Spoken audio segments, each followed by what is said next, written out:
This is lecture 3. I call it Arguments in Historiography. What we're going to do here is track some of the key arguments, some of the key historiographical moments in the development of world history as a distinct discipline.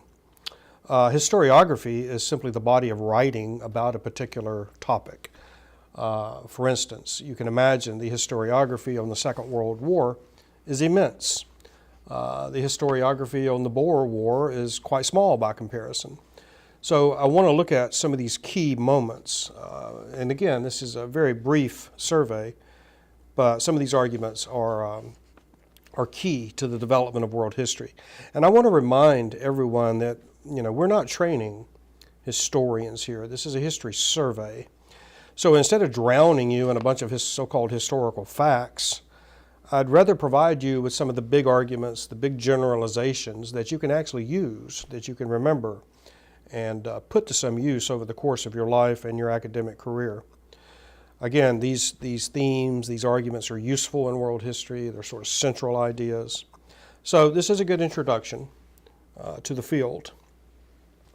We'll start with William McNeill's The Rise of the West, published in 1963.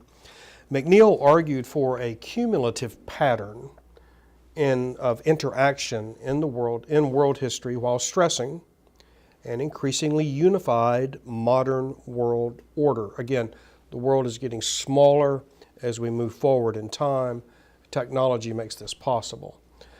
Influenced by anthropologists, McNeill assumed that borrowing was a normal human reaction to an encounter with strangers possessing superior skills or technology. Again, cross-cultural encounters, missionaries, merchants, armies, travelers, picking up, learning, and adopting new technologies. McNeill emphasized diffusion, that's one of our key words, the adoption of societies, of technologies, skills, customs, social arrangements that they perceived to be better than their own. So diffusion and adoption have been a sort of a critical dynamic in world historical change. McNeill emphasized the web of communication between cultures as more critical than their relative independence. McNeill wrote another book in 1976 called Plagues and People. This first major work looking at the reciprocal relationships between human beings and parasites in human history. It's one of those non-human factors that we talked about in our last lecture. The next book I want to mention briefly here is Alfred Crosby's The Columbian Exchange.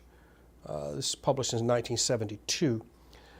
Crosby examined the impact of Columbus's voyages on the global ecosystem.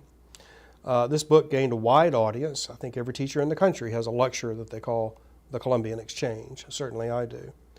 Crosby stressed interdisciplinary studies. He says, quote, "I am the first to appreciate that historians, geologists, anthropologists, zoologists, botanists, and demographers will see me as an amateur in their particular fields."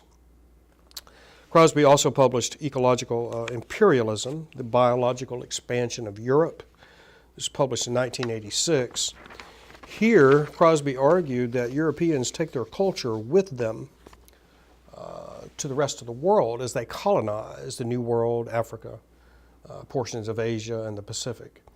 Of course, this includes domesticated plants and animals, disease, weeds, other distinctly European cultural artifacts, Christianity, for instance.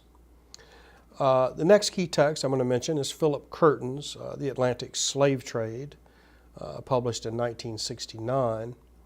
Curtin linked Africa to the rest of the world, especially the sort of emerging Atlantic basin connecting the New World to Europe and Africa.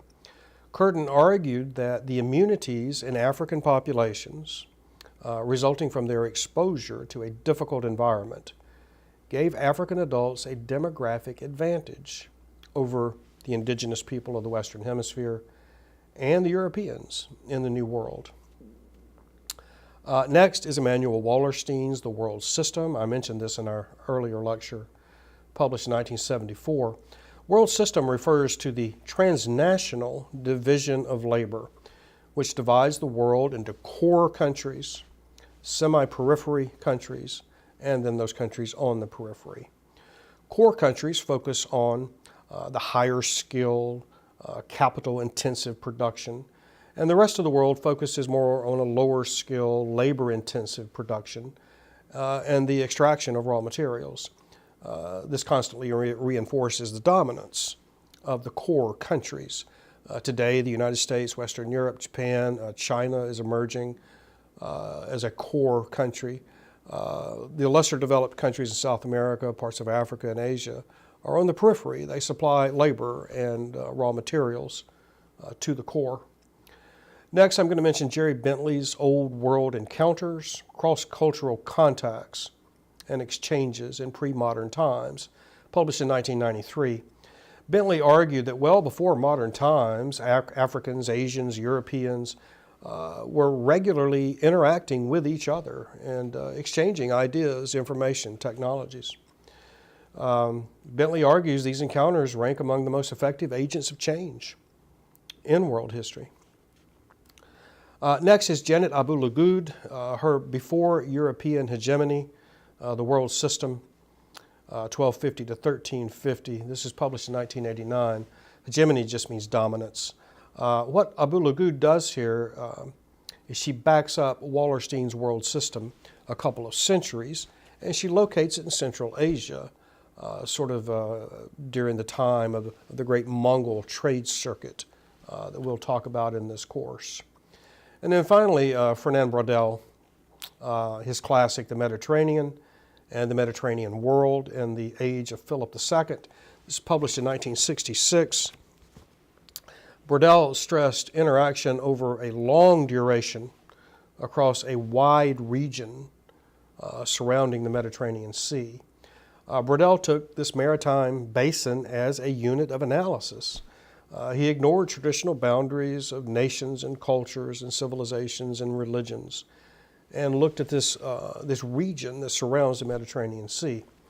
One of the early texts looking at history from the bottom up instead of the top down. So in conclusion here, this is a very small sampling. I could go on like this for hours. These are some of the earliest and most influential books in world history. Keep these themes in mind, some of these arguments that I've just mentioned. For the non-historian, it's useful, more useful, to learn sort of broad generalizations about world history than it is to try to cram a bunch of useless facts into your heads, facts that you'll promptly delete the minute this course is over. It's better to have broad generalizations and sort of big, useful arguments when you emerge from a history class. Thank you for your attention.